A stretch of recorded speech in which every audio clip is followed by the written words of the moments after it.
Hello and welcome to a very special episode of JSA TV with Telia Carrier, where we get up close and personal with some common misconceptions around how and where today's enterprises satisfy their need for high-speed internet, from tier grading to backbone networks and even tattoos. Yes, tattoos.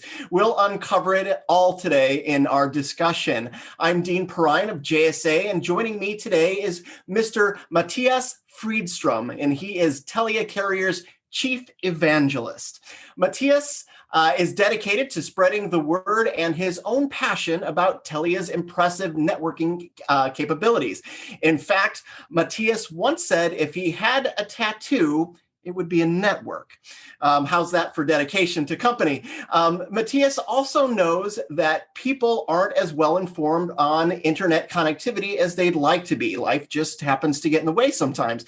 But specifically, when it comes to tier one providers, the buyer's journey is rife with myths that can lead to misconceptions and missed opportunities for today's businesses. So let's go ahead and jump right in and start right from the beginning. Mattias, it's great to see you. Thanks for being with us today. Why don't we start with what do people usually think when they think about internet connectivity, and how would you personally describe it?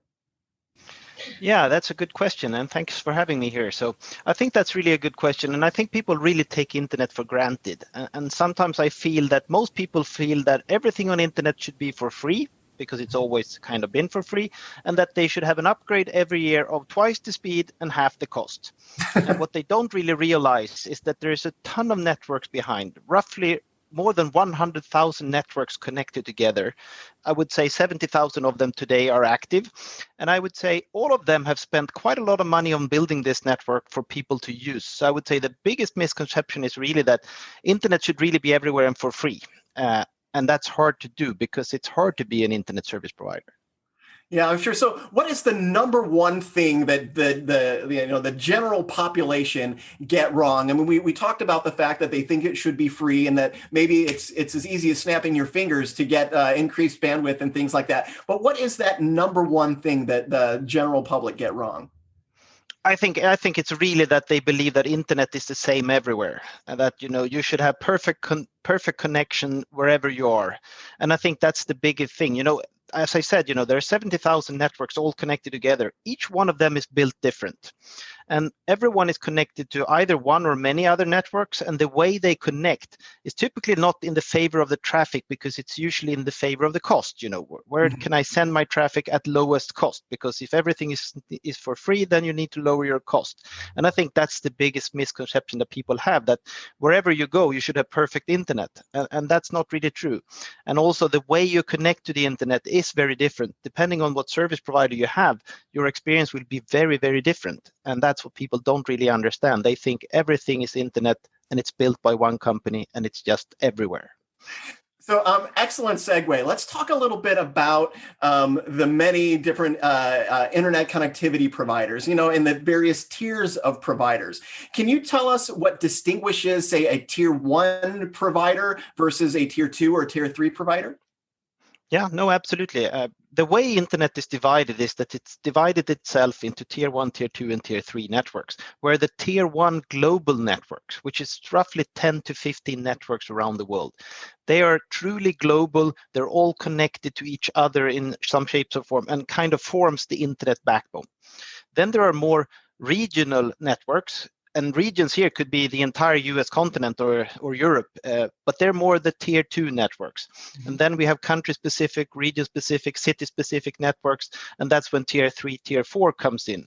So internet is like a pyramid where you have the top networks in the top, and then you have other networks connecting to them, and that's the way the internet is built up. But I would say that there are roughly 10 to 15 top networks in the world that kind of forms the internet backbone and are the most important networks for internet to work.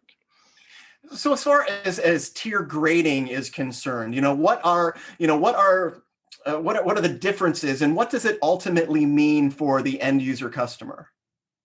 Yeah, no, for the end user customer, every customer, I would argue, is typically connected to an ISP, as we call it in the industry, internet service provider. They are the ones that connect private people, companies, enterprises, and so on. Each ISP is then connected to someone else.